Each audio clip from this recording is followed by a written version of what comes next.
الحمد لله رب العالمين والصلاة والسلام على سید المرسلین وعلى آلہ وصحبہ اجمعین، اما بعد۔ محترم ناظرین کرام، احکام دین کا پروگرام لے کر حاضر ہوں۔ کتاب و سنت کی روشنی میں آپ کے سوالوں کا جواب بھی دینا چاہتا ہوں، تو آئیے آپ کے سوالوں طرف پہلے پہنچتے ہیں۔ سوال یہ ہے آج کا، ہمارے بھائی پوچھتے ہیں کہ ہم بہت ساری چیزیں دیکھتے ہیں کہ اللہ تعالیٰ نے ایک فرشتہ رکھا، اس کا نام اسرائیل ہے۔ اسرائیل جو ہیں، ان کا کام کیا ہے کہ یہ لوگوں کی روح قبض کرتے ہیں۔ اس کے بعد یہ پوچھتے ہیں کہ لیکن یہ اسرائیل کے نام کے فرشتے کی بات جو یہاں بتائی جا رہی ہے، یہ تو ہم نے کہیں دیکھا نہیں، کتاب و سنت میں اس کا کہیں تذکرہ اس نام کا ہم کو نہیں ملا۔ اور اسی طرح سے ایک قصہ بھی اس سلسلے میں ہمارے پاس آیا ہوا ہے۔ وہ قصہ کیا ہے؟ وہ کہتے ہیں کہ اللہ تعالیٰ نے زمین کی طرف وحی کیا تو کہا کہ میں تم سے اپنے ایک مخلوق پیدا کرنے والا ہوں جو میری اطاعت کرے گی، اور میں سے کچھ لوگ ہیں جو نافرمانی کریں گے، تو جو میری اطاعت کرے گا وہ جنت میں جائے گا، جو نافرمانی کرے گا وہ جہنم میں پہنچا دیا جائے گا۔ تو زمین نے پوچھا کہ اللہ تعالیٰ کوئی ایسی مخلوق پیدا کریں گے ہم سے جو جہنم کے لیے بنائی جائے گی؟ تو اللہ نے کہا ہاں۔ تو کہتے ہیں، اس میں یہ بتا رہے ہیں کہ اس میں ہم نے یہ بھی دیکھا پڑھا ہے، کہتے ہیں زمین رو پڑی، رو پڑنے کے ساتھ اس سے آنسو بہہ نکلے، اس آنسو کے بہنے سے چشمے چل رہے ہیں، قیامت تک یہ چشمے ایسے ہی بہتے ہوئے چلتے رہیں گے۔ تو اللہ تعالیٰ نے اپنے کام کو پورا کرنے کے لیے جبریل کو بھیجا تاکہ اس میں سے ایک مٹی کا ایک پکڑ کے ایک قبضہ یعنی مٹھی بھر کے لے آئیں، تو انہیں میں سے کچھ احمر، لال، کالا، سفید مٹی، گلی مٹی، سڑی مٹی، سب قسم کی چیزیں لے کر آئیں۔ تو یہ کہتے ہیں جب جبریل ان کے پاس آئے، تو زمین کے پاس یعنی، تو انہوں نے کہا کہ مجھے تم میں سے کچھ لے جانا ہے، تو اس نے کہا کہ میرے ہاں سے کچھ نہ لو، میں اللہ کی پناہ مانگتی ہوں کہ میرے اندر سے کچھ نہ نکالو۔ تو جب اللہ کی پناہ کے ساتھ کہا تو کہا، یہ لوٹ گیا اللہ سے، کہا کہ اللہ تعالیٰ وہ تو آپ کی پناہ مانگتی ہے، اور اللہ کے آپ کی پناہ مانگنے کے ساتھ ہم سے کہتی نہیں کچھ ہو، تو میں واپس آ گیا۔ تو اللہ نے پھر اس کے بعد پھر میکائیل کو بھیجا، تو میکائیل سے بھی یہی بات چیت ہوئی۔ اس کے بعد پھر اسرائیل کو بھیجا، تو اسرائیل گئے زمین تک، تو اس نے کہا، جب یہ سب باتیں کہیں تو اسرائیل نے کہا کہ میں بھی اللہ تعالیٰ کے عزت کی قسم کھا کر کہتا ہوں کہ اللہ نے مجھ کو بھیجا ہے اور میں ضرور لے کے جاؤں گا۔ تو لیا انہوں نے، ہر قسم کی مٹی اٹھائی، اللہ کے پاس پہنچایا، تو اللہ تعالیٰ نے پیدا کیا اسے انسانوں کو۔ یہ قصہ ہے۔ ان کے سوال یہ تھا کہ ایک تو اسرائیل کا نام ہم نے حدیثوں میں اس طرح سے نہیں پڑھا، قرآن و حدیث میں، کہ ان کا نام اسرائیل ہے جو روح کو قبض کرتے ہیں، اس لیے کہ اسرائیل ہی نے زمین سے اٹھایا، تو جب اسرائیل کو پھر زمین میں لوٹایا تو ان کی روح کو اٹھا لو، ان کی پیدا کرنے مارو بھی۔ تو کہتے ہیں کہ یہ حدیث کیسی ہے؟ دوسرے کہ ان کا نام کیا کہیں اور ثابت ہوتا ہے؟ تو جواب کہتے ہیں کہ نہیں، ان کا نام اسرائیل جو ہے یہ قرآن اور صحیح حدیثوں کی بنیاد پر ثابت نہیں ہے۔ ہاں، ملک الموت ثابت ہے، موت کا فرشتہ، ملک الموت کا لفظ ثابت ہے، تو ملک الموت کہیے۔ دوسرے یہ ہے کہ زمین سے لوگوں کے پیدا کرنے کے بارے میں جو آپ نے حکایت بیان کی، اس کو حکایت ہے اس لیے کہ حدیث میں تو ہے نہیں ایسا، یہ حکایت جو بیان کی ہے وہ اس طرح سے نہیں ہے۔ نبی صلی اللہ علیہ وسلم سے جو چیز ثابت ہے وہ یہ ہے کہ اللہ تعالیٰ نے جب پیدا کیا آدم کو، تو زمین سے ہر قسم کی مٹی لیا، تو جیسے مٹی ہوتی اسی انداز کے اپنائے آدم بھی، آدم کی اولاد بھی ہوئی ہے۔ ان میں سے کچھ کا رنگ سفید یعنی لال کی طرف مائل ہے، کچھ سفید ہیں، کچھ بہت لال یعنی بہت گورے ہیں، اور کچھ کالے ہیں، اور اس میں سے کچھ آسان لوگ ہیں، کچھ بہت ٹائٹ اور سخت لوگ ہیں، اچھے بھی ہیں برے بھی ہیں۔ تو جیسے زمین کی فطرت تھی، طینت تھی، اسی حساب سے لوگوں کی پیدائش کے اندر بھی یہ چیز پائی جاتی ہے، اور جیسی مٹی تھی اسی طرح سے انسان بنے ہوئے ہیں۔ تو یہ حدیث تو صحیح ہے، یہ حدیث امام احمد نے مسند میں اور ابو داؤد نے اپنی سنن میں بیان کیا ہے، ترمذی میں کے اندر بھی ہے، اور یہ حدیث صحیح ہے کہ اللہ تعالیٰ نے زمین سے ایک مٹی لیا، جس طرح سے لوگ تھے جس طرح سے مٹی کی خصلت ہے اسی خصلت کے حساب سے لوگوں کی پیدائش میں بھی شامل ہے۔ لیکن یہ بات کہ اس سے آپ اس میں جو بیان کی وہ یہ بھی ہے کہ جب زمین سے پہلی بار کہا جبریل نے تو زمین رو پڑی اور رونے کے ساتھ اس سے چشمے بہہ نکلے. اس کا کہیں بھی تذکرہ نہیں ہے بھائی. اسی اور حدیث سے بھی یہ ثابت نہیں کہ زمین رو پڑی اس سے چشمے بہہ نکلے، لیکن لہذا یہ بات اپنی جگہ پر غلط ہے. بلکہ اللہ تعالیٰ نے زمین میں سب جاری کیا ہے، اللہ کی نشانیوں میں سے ہے. اور پہلے کیا تھا کیا ہوا یہ تفصیل میں آپ کو جانے کی ضرورت ہے. اسرائیل کی حدیث میں یا جبریل کی حدیث میں ثابت نہیں ہے. اور تیسری بات یہ ہے کہ اللہ تعالیٰ نے زمین و آسمان اس میں جو کچھ پیدا کیا ہے یہ تھوڑے اس لیے پیدا کیا کہ اس میں چشمے بہہ جائیں، بلکہ اللہ نے عبرت کے لیے، لوگوں کے سامان کے لیے، کھانے پینے کے لیے، رہنے سہنے کے لیے چیزیں بنائی ہیں اور اسی میں لوگ رہتے سہتے ہیں. اور وہ الذی مد الارض وجعل فیہا رواسیٰ وانہارا، اللہ کا فرمان ہے کہ وہ اللہ ہی کی ذات سے زمین کو پھیلا دیا اور اس کے اندر نہریں جاری کر دی اور اس کے اندر پہاڑ لگا دیے. تو یہ سب چیزیں ہیں تاکہ یہ زمین کشادہ رہے، اس میں بہیں، سب چیزوں کو فائدہ پہنچے.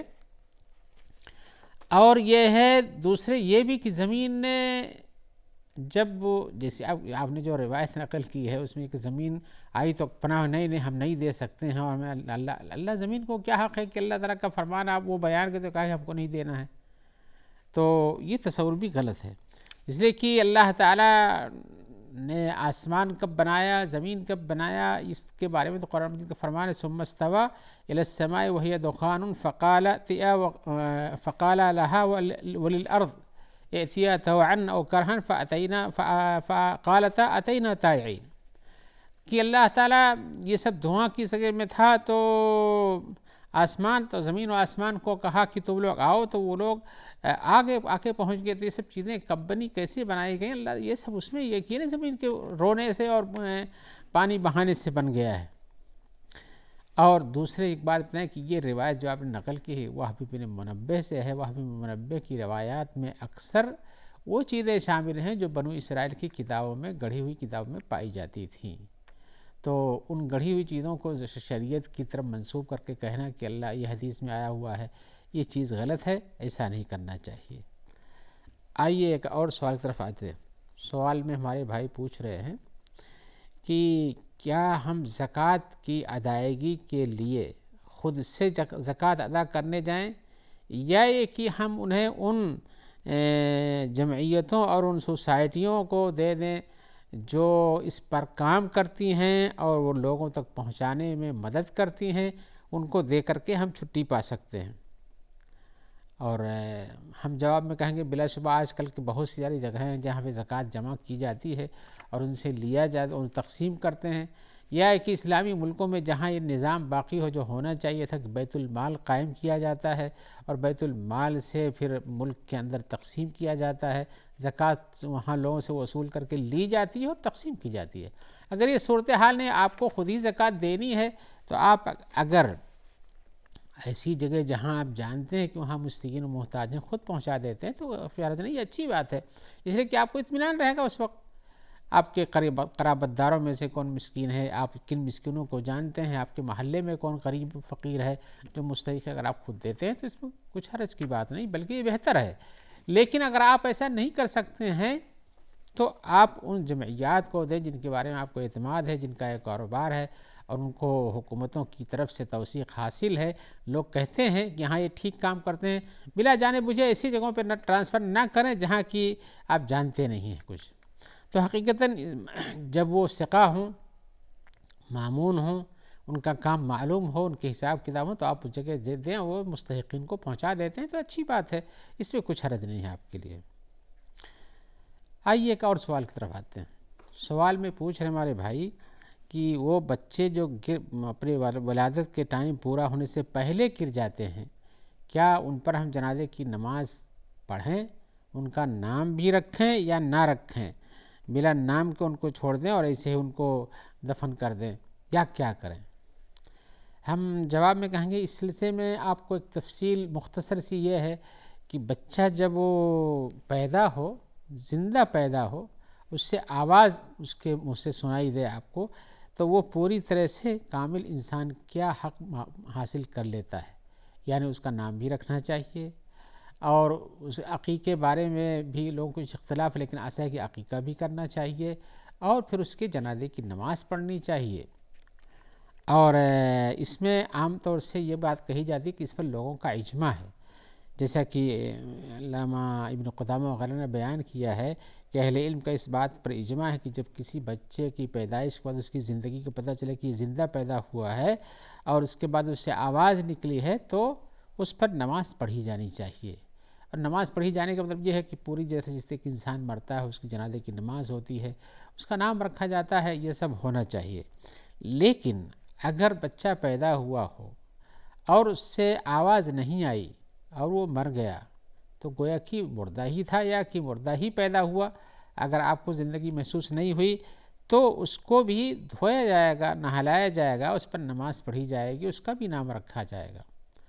اور اسی طرح سے حقیقتاً 4 مہینے کے بعد چونکہ بچے کے اندر روح پھونک دی جاتی ہے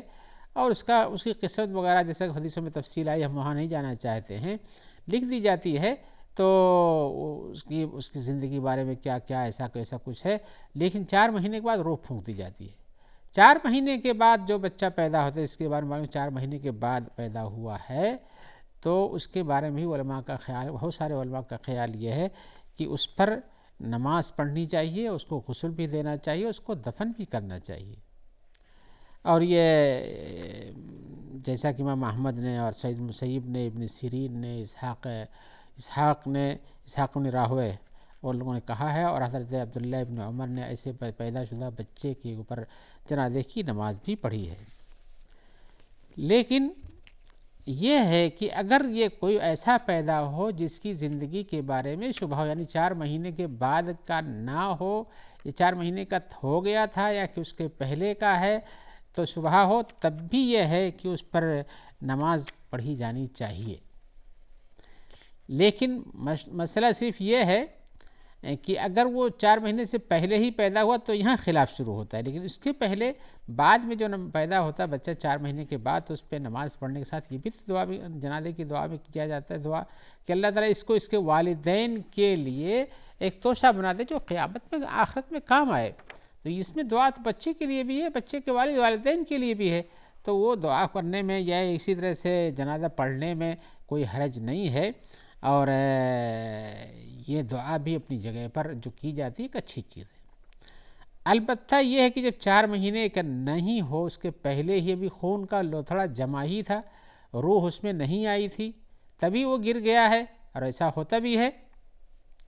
تو علماء کہتے ہیں کہ اس پر نماز پڑھی جائے گی، نہ اس پر اس کو نہلانے کی، اس لوتھڑے کو نہلانے کی دہرانے کی ضرورت ہے، اس لیے کہ اس میں روح نہیں ہے۔ روح نہیں ہے تو وہ گویا کہ ایک عام خون کی طرح سے اس کا شمار ہوتا ہے،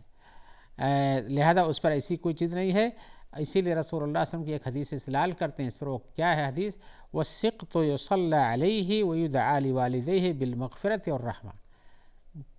گر جانے والے بچے کو وقت سے پہلے یعنی پیدا ہو جانے والے بچے کے اوپر نماز پڑھی جائے گی اور اس کے والدین کے لیے مغفرت اور رحمت کی دعا کی جائے گی۔ اور یہ حدیث صحیح ہے،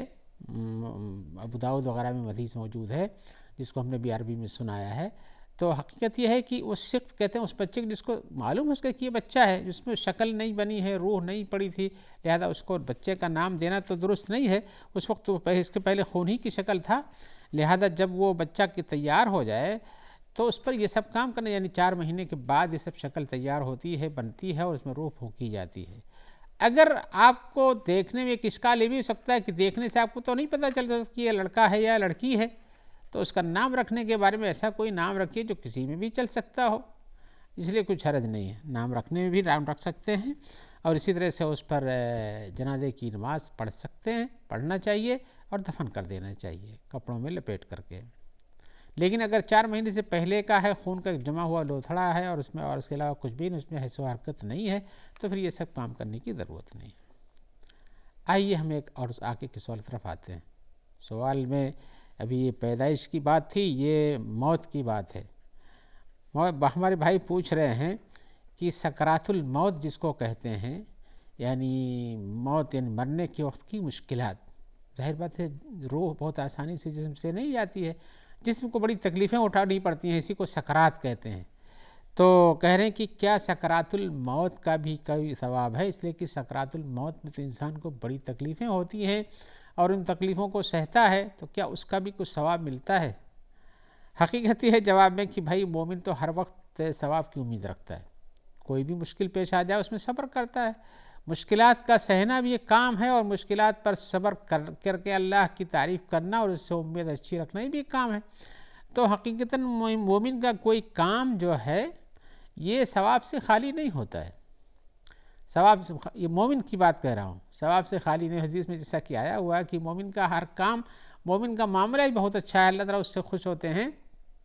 اور تعجب کرتے ہیں کہ اگر یہ اس کو کوئی چیز ملتی ہے نعمت کی، اچھائی کی، خوشی کی، تو اس پر خوش ہوتا ہے، اللہ کا شکر ادا کرتا ہے، تو یہ تو بہت اچھا کام ہوا۔ لیکن اگر اس کو کوئی تکلیف پہنچتی ہے، کوئی تکلیف رنج پہنچتی ہے، شدت پہنچتی ہے، تو اس پر صبر کرتا ہے، اور یہ صبر کرنا بھی اچھا کام ہے، اس لیے کہ صبر کا بدلہ بھی اچھا ہوتا ہے۔ تو مومن کا ہر حال میں برائی پہنچ جائے، تکلیف پہنچ جائے تب صبر کرتا ہے، اچھائی مل جائے تو اللہ کا شکر ادا کرتا ہے، تو ہر حال میں وہ مومن اللہ سے قریب رہتا ہے۔ اب ایسی صورت میں آپ کے سوال کے جواب میں ہمیں یہ بتانا پڑے گا کہ مومن کو جو تکلیف پہنچتی ہے، چاہے وہ تک زندگی میں ہے اور موت میں جائے تو اس کے بعد سارے اعمال اور ثواب بند ہو جاتے ہیں،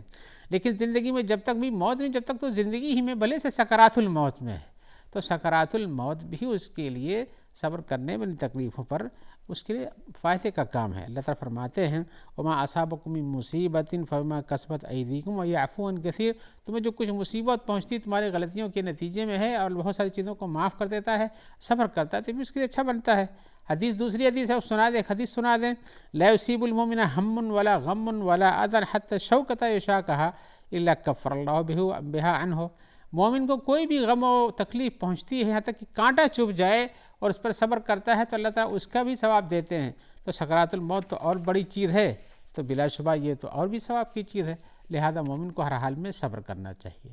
سکرات الموت کے وقت بھی اس کے گناہ اتارے جاتے ہوں گے۔ آئیے اسی جواب کے ساتھ ہم امید رکھتے ہیں کہ اللہ تعالیٰ ہم سب کے لیے خیر کرے گا، اور ہم دعا بھی کرتے ہیں کہ اللہ تعالیٰ ہمارے ساتھ جو لوگ تعاون کرتے ہیں اللہ تعالیٰ ان سب کے ساتھ بھی خیر کرے اور ان سب کو اچھا بدلہ دے۔ السلام علیکم ورحمۃ اللہ وبرکاتہ۔